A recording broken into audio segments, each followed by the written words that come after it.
The itinerary for Prince Harry and Meghan Markle's trip to Nigeria has been released. The royal couple will travel to Nigeria on Friday, where they'll spend 3 days and will take part in several engagements. After flying in, it's expected they'll be greeted with a light reception and will meet with the Chief of Defence Staff, General Christopher Musa, at the Nigerian Defence Headquarters. Later in the day, the Duke of Sussex will meet injured military personnel at the Nigerian Army Reference Hospital. On Saturday, the Duke of Sussex will attend a training session at a charity called Unconquered, which is working in collaboration with the Invictus Games Foundation. And Meghan will co-host an event about women in leadership. The Duke and Duchess will then attend a reception for military personnel and their families. On Sunday, Harry and Meghan will attend a basketball clinic with the Giants of Africa, which is an organisation that runs clinics for underprivileged children. Then the couple will be jetting back home to California. Now, the invitation to visit Nigeria was extended at the Invictus Games last September when the Nigerian team joined the event for the very first time. The focus of the trip is supposed to highlight the country's efforts to rehabilitate injured soldiers as it bids to host the Invictus Games in 2029. But when it comes to Prince Harry and Meghan Markle, controversy surrounds them.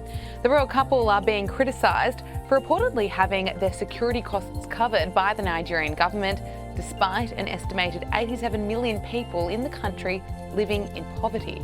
I mean, this trip is interesting. It's an unofficial royal tour.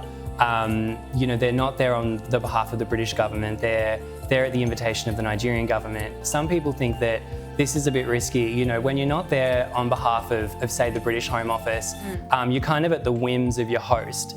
And there is concerns that maybe Harry and Meghan could be, they like to control their image, but this could backfire and they're not going to have control. There was also other reports this week that this is all part of Harry and Meghan's plan and they're actually going to try and use the trip to destabilise Charles in Nigeria. After all, Nigeria is part of the Commonwealth. But this trip has drawn some mixed reactions. Another criticism that we heard was that Harry and Meghan have accepted this invitation and presumably the costs of security and travel will be covered by Nigeria. And some people think, well, Harry and Meghan are multi-millionaires.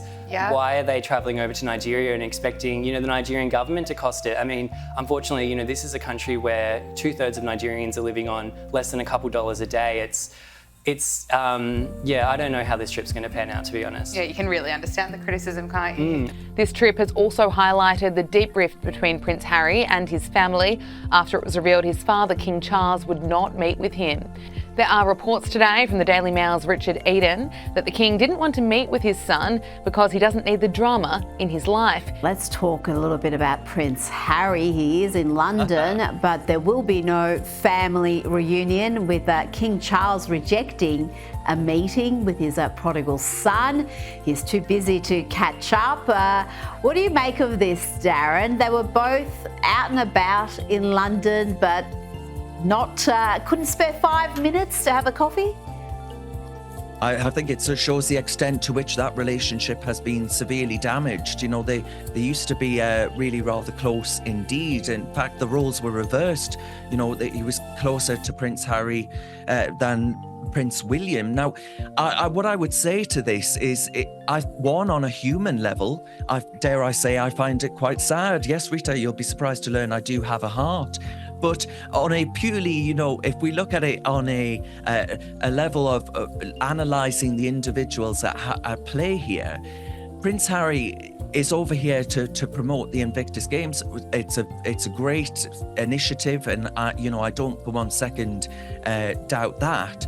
But what I would say is, if you've got time to go over to Nigeria and have a Nigerian wax lyrical about how Meghan Markle supposedly has ancient links to that land, and you're talking about how she's a warrior princess, you've got time to do all of these things, but not to meet your father who has cancer. I mean, that to me suggests something really, really quite awful here. They used to be close. Your father, I hope the king is well, but we have Darren, absolutely no understanding of that. I think it's the King who's rejecting this meeting. That's certainly what the Sussex PR machine put out. They're the ones who let the world know that a meeting wasn't going to happen. They put out a statement saying that the King was too busy and the Duke understands that his father's diary is full. But what's been interesting there, that Jacqueline Magnay reports in The Australian, that as soon as that statement was released, it was counterproductive for Prince Harry, because the talkback lines and readers' comments on newspapers were all full of support for Charles distancing himself from Prince Harry. So it shows you that not only is the King reluctant to forgive Harry, but the British public are in no mood to forgive him either. Darren Grimes, thank you so much for your time this evening. Always a pleasure, Rita. Thank you.